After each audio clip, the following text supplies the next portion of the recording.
think last time I checked was close to 7,000 members right now. Yeah. So we do have this Digital Nomads Vietnam Facebook group. We are Okay. at 6.7 thousand members.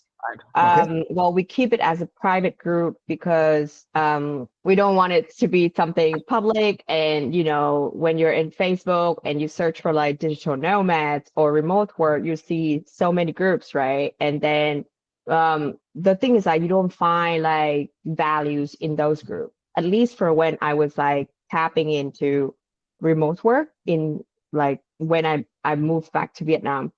So yes, when I first made my transition, I think most of the knowledge, most of the resources that I could get are like from community abroad. So there wasn't exactly like, okay, an Asian community for remote work or, a Vietnam community for people working remotely. Because at that time, I believe that most of the people working remotely are in tech field. So basically, they're a software developer that they got like employed from foreign companies, but it's not something that very popular. So pretty much everything that I got are like from people like actually people from the US, right? And people from Europe. So those resources. And then I start looking for gigs, like internships, job with like startups abroad. So that's when I actually like, okay, then I got to know better, like how to work remotely with foreign companies. And I just learn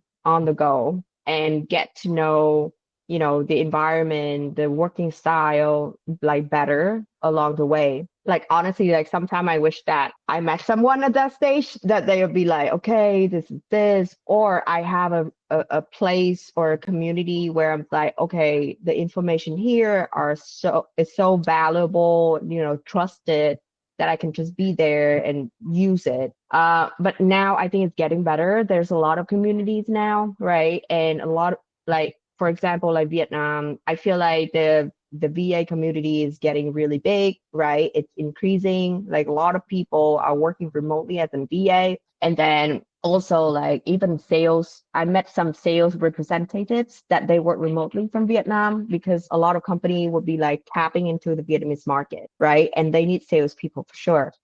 So there's a lot more now, and we see a lot of communities, but at the same time, which information is true, which of information is the one that you can use, the one that you can trust, right? Because now we have information everywhere.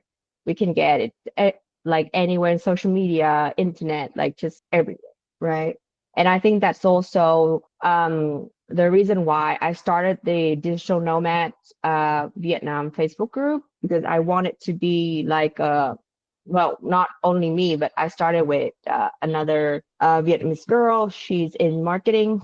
She has her own agency. So we started it together, and we wanted to be a safe place for people who are working remotely from Vietnam can just connect to each other and, networking and just find a community for themselves. What's So oops, sorry, go ahead, Alex. yeah, so I just wanted to ask in relations to that, now that we talk about the digital nomads Vietnam, what in your experience are the greatest challenges that remote Vietnamese workers meet? So if you help people, you create this safe space for them, and a space where people can share experiences, people can learn from each other. So based on the experience that you have gathered from doing this, what are the biggest challenges and how do people solve them?